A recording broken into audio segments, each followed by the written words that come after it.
and Clay Henry's with us here.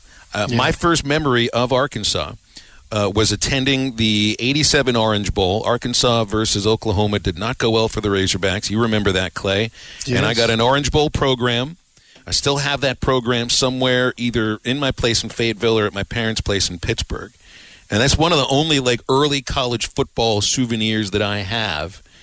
You know, people want souvenirs from a big moment. They want souvenirs from any game they go to. But last night, I feel like part of the souvenir, Clay, is just you're never going to forget where you were watching that game. And when Devo's dunk went down and the fire exploded and everybody goes off onto the field, you'll remember the exact moment where you were, who you were with, and what you were feeling, and you'll probably remember that until the day you die. Yeah, there's a handful that I've got memories like that, and it like you say, you might save something from it to remind you as a special memento, but the memories, the vividness of it, and I didn't go to the game. We had 3 press passes, and Dudley Dawson, Scotty Bordelin, and Matt Jones were there for it. I figured that was enough.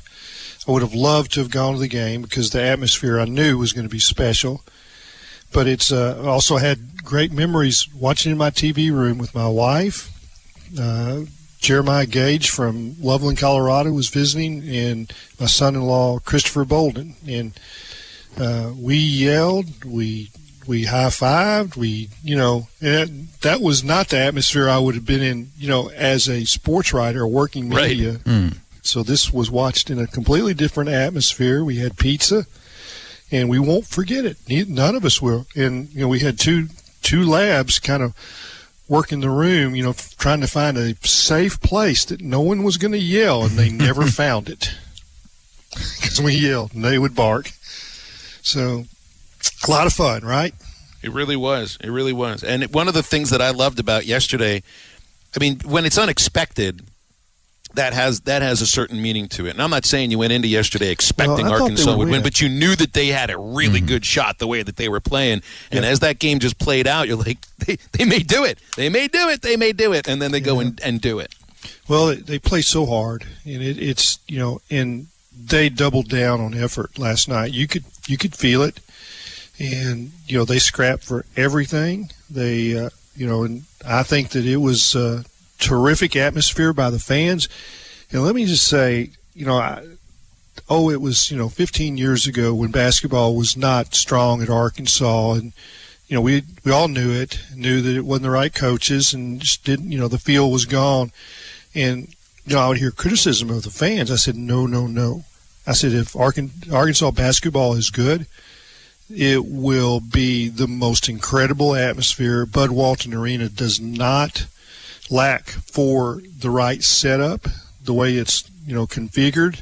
The upper deck is close to the floor. Then the seats, they have enough pitch to them, rise, and the volume from the fans will be incredible, and it was. And there's been games where the fans will match the game. That's always my thought. Same thing in football, same thing in baseball. So one of my daughters has kind of a garage apartment in the Mount Sequoia area. She works in Fayetteville 1 or 2 days a month, and she said that the roars from the basketball arena just engulfed her inside. So just think about how loud that was, that she's 3-4 miles away. She's up on a hill, and the noise just boom. She's watching the game, and she would, watch a play, and then all at once the noise would get there. Is that not incredible? That is incredible. Really is. So the Charlie Welch home run, in which game was that, Phil? That was the final Florida? Game of the Nebraska. Well, he hit two series. of them. Yeah, okay. The game-winning hit to win the SEC title, and then there was the Nebraska home run. So another daughter, who's a school teacher in Rogers, she lives, maybe off of Weddington Road, on the other side of Fayetteville. When Welch hit that home run, she heard the noise from Baum Stadium at her house, and that's probably 7 miles away. Is that not incredible? That is insane. The noise level. And she knew because she's watching it on TV, and she's inside, and she hears the roar. And it got there a little after the home run. It takes a little while for sound to travel, but that's what Razorback fans can do, and it's not going to change. And Bud Walton will always be an incredible home court, and it will be magic when you have situations like last night. Mm-hmm. Yeah, Clay, it really was just an amazing moment. Even for me, not personally a fan, but somebody who's lived here for the last 8 months and is obviously a huge college basketball fan, the atmosphere just was jaw-dropping. And I talked about when we opened the show that as somebody who's kept up with the Razorback athletics but hasn't, covered it boots on the ground like I have the last 8 months, to me it feels like this is the biggest moment, the biggest celebration in Arkansas athletics, at least for the last 5 years. And not to take anything away from Dave Van Horn, from Sam Pittman, but what Eric Musselman and his team did last night, the only person that did disagree with me on the text line, Alan, said he thought that winning the SEC tournament in baseball was bigger. Which do you side with? Do you think it's Alan's correct, or am I more correct, or is there another event that you think was bigger in Arkansas athletics in the last 5 years than those two examples? I think last night has to rank up there. I'll talk about football too, but the win over Texas A&M, the win over Texas, those games, win it at LSU, the combined 9-4 with 4 trophies in football is incredible. So that's a whole season. But the single best was last night. And, but it's, what football did this, football is the engine that drives the campus. There is no doubt. And it's the engine that drives the state. And we love our basketball. And Arkansas is a basketball state too. But when Arkansas football is good, everything changes. And you just have to understand the magnitude of the money that comes in for football as opposed to basketball. They're just, it's just huge. So, and football has been so bad that season is pretty remarkable and incredible to do it in the SEC. Now, we've got the surge in basketball that's matching it, and you have to really respect Hunter Yurachek for having the program. And so we just talked about baseball. You can talk about soccer. You can talk about the 2 golf programs. You can talk about the 2 track programs. Collectively, it's all rolling. You're hard pressed to find something where that coach and that sport's not recruiting well, and they don't have good facilities. It's all there. And maybe football was the final piece because last year, Eric Musselman, you just go back to the Elite Eight, and the feeling that you got when J.D. Notte was making the push in the second half against Baylor, and you think, hey, this is about to happen, and he fouled out. But it's the right time to be an Arkansas Razorback fan. There is no question about it, because as soon as one season's over, something else is just about ready to start, and that's what we know that baseball is going to be this year. Yeah, it is a great time to be a fan of the Razorbacks, to cover the Razorbacks, because it doesn't feel like there's going to be a dull moment. And one of the reasons why I thought that yesterday was the biggest was not just what you saw from Arkansas, but from the type of team that Auburn has. Jabari Smith, I think, is going to be a great NBA player. And Walker Kessler, his game may be the best transitional game as far as transitioning to the NBA from a college player, especially a big man college player, that I've seen in quite a long time. Just the way that he's able to step out. The best thing that I saw him do last night, and Arkansas ended up scoring on this, but Arkansas had just gotten a steal, and it's 3-on-1 with Kessler down by the goal trying to protect the rim. And it takes 4 passes for Arkansas to score. And I just thought, man, that is an incredible sense of defense right there. What do you think of Kessler and how he played last night? Obviously 16 points, 19 rebounds, but as far as his future going forward? Well, the first thing I did this morning, and I didn't have time last night, I was reading copy and doing some work things to helping out everybody else that was at the game. But I was like, how did North Carolina let him get away? Mm-hmm. Now, he declared for the portal late in the season, and it was COVID that his family couldn't travel to the games, and so he moved closer to home, and that's why he went, picked Auburn and left North Carolina. But when North Carolina can lose a player like that's just incredible to me. And I went back and read his bio. Did he play poorly? No, but he was a freshman and not getting maybe quite the minutes that he thought, but there were still some big games. He scored 20 against Florida State. I mean, it's just, so, but his feet, and you're right about that sequence, that it was like he was a World Cup goalie, and there's 10 guys in the box, and the ball's bouncing around, and he's making save after save. I mean, you've seen that. Incredible. Or a hockey goalie. But it was and you realized that as soon as he fouled out, they were done. Oh, yeah. They were done, and they looked immediately exhausted, like they had nothing other than Jabari Smith shooting a 25-footer. Dribble up and just shoot a fadeaway or something.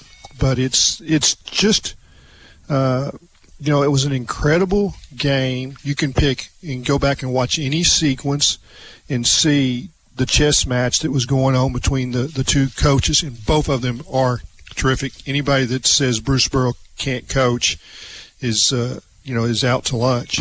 He is terrific, but Eric Musselman matched him and did one better. And I thought that, the way that he ran the ball screens to get the matchups that he wanted with JD, it was just magic the way it all fell in place. And, we've seen great coaching in basketball at Arkansas with Eddie Sutton, and I go all the way back.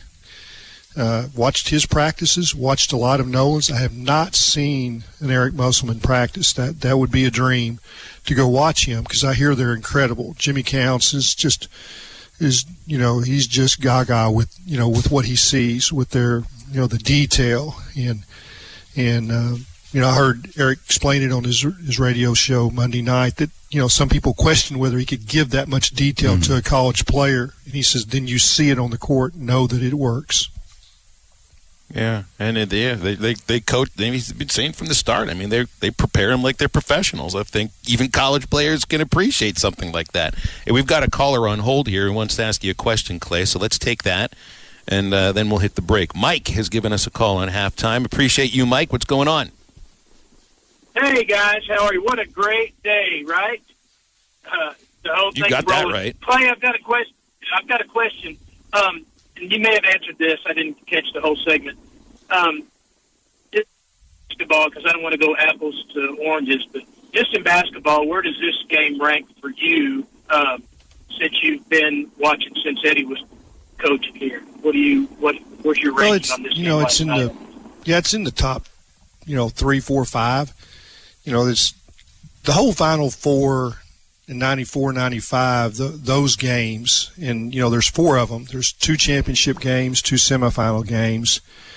The beating Michigan in Dallas, in the NCAA tournament, that game, because they were incredible players, on both sides. Same as this game, the Fab Five or whatever.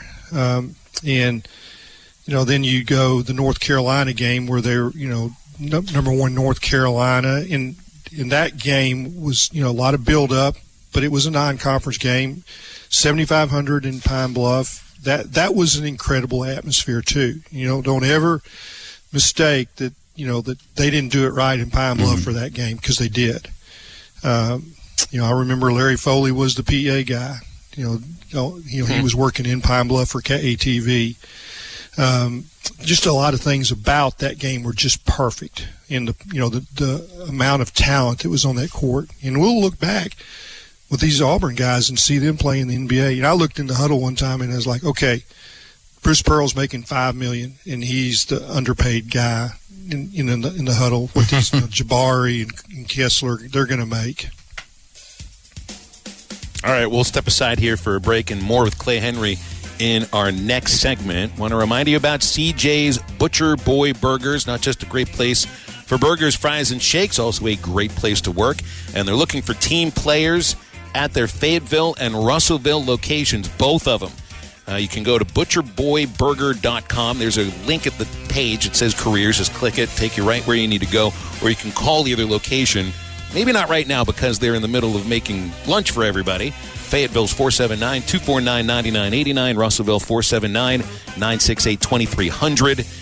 And don't forget about CJ's Butcher Boy Burgers seasoned patties, also being sold at Harps with the seasoning too. Perfect for making your favorite burger at home. You can use it on all your other meat, chips, and more. That's CJ's Butcher Boy Burgers. When all you do are burgers, they have to be the best. And we do sports and a little bit more. And we'll continue that with Clay Henry next. Credential from the game. And I see. I've known people that have them, have them all. Like after 50 years, if I had them all, the room would be full. So I don't save any of that kind of stuff. But he said he's saving it because it is a memoir. And a memoir would be a narrative that you write. A book. Kind of it is something you write, your memoirs. It is not something you save. And of course he does that all the time. And that's okay. He's live on the radio and, of course, I know that he's not going to write a memoir because he can't write. He's going to write a souvenir. Yeah, and so it was when he was an intern for Bo. I was, looking for people to write features, and you're always looking for a young talent. Of course. I didn't know that he wasn't a young talent. He just was young. So I asked him if he wanted to write a feature, for Hawgs Illustrated. Try his hand at something like that. I thought he would, get into, that he was working at the Traveler. And he goes, "Oh, no, Mr. Henry, I don't write." And he was correct. How do you get through journalism school? That's like 85% of my classes were writing articles. Yeah, but I think that's part of it. There's classes like that, but you just have to pass. You don't have to make an A. And hey, D's get degrees, right? Attendance is well, half they the would battle. say, just because you talk good don't mean you write good. That's but, true. Some of you got to talk good first. You guys aren't writers, and I'm not a radio guy. I can't do play-by-play. I can't produce a show. That's part of what Ty does. I can't. I can't line up the spots, and I can't run the board like Matty T. I mean, I can't do it. So there's some things about what y'all do that I can't do, and that don't misunderstand that I don't respect radio because I do. But y'all aren't going to take my job. Y'all are not writers, so I'm not going to take your job. And I also can't tie a fly, so I'm not going to be able to go in that. I need help from you to learn that. Yeah, you don't have to be great at doing that, but it helps. You can fool them with the very first tie that you do, the very first fly that you tie will catch a fish. They'll look gnarly. They look, not like what you were trying to represent, but it will fool a fish, and it should be fished with, and it will be a great moment when you catch a fish with your first fly. So don't throw away the first one. That's the most special one because it will work. So it may not work as well as the ones you catch, you tie later. But Ty was smart. I give him credit because he said, "I cannot do that." And I mean, he was just adamant, "No, I cannot write." And so it sounds to me like Ty has misplaced the word. He is not a He's wordsmith. misplaced the word memoir with souvenir. So when I finally do catch this fish, when I catch this fish and I mount it, that will be a memoir on my your wall. own memoir. Is this right? It'll be a memoir. Yeah, yeah. I give him credit for saying a French word, right? He didn't realize it was French. I know he didn't know. Yeah. No, I don't think he did. I don't think he did. Yeah. Clay, by the time we have you on next week, we're going to have to do some baseball, man. I love it. Yeah, it's it's 65 degrees here in Norfolk, Arkansas, and you can just kind of. I know that the used to say the crack of the bats, but the ping of the bats will be in the air at Baum Walker today. I'm sure they'll be outside, and I hope so. Yeah, they will. I'm sure. Or you can go over to the Fowler Center and hear the ping of the bats in there. The pop of the leather still exists, right? Yeah, the leather on leather still sounds the same way. I'm so proud that they're Rawlings now. I guess not all the players have to have Rawlings, right? They can pick their glove. Big game is finally here as we hit Super Sunday with the last game of the football season. From scored, totals, player performance props, to where the next fired coach is going to land, BetOnline is the #1 spot for all things NFL betting in 2022. And with the new year comes a new updated desktop and mobile website. Sign up today and receive your 50% welcome bonus on your first deposit. Just use our promo code BELIEVE to get started. That's BLEAV. And it's not just football. BetOnline's basketball, hockey, boxing, and UFC odds coverage is the best in the business. From sports right down to your favorite Vegas casino games, BetOnline is your #1 online wagering destination. BetOnline, the fastest and easiest way to wager on all your favorite sports and play your favorite games. BetOnline, where the game starts.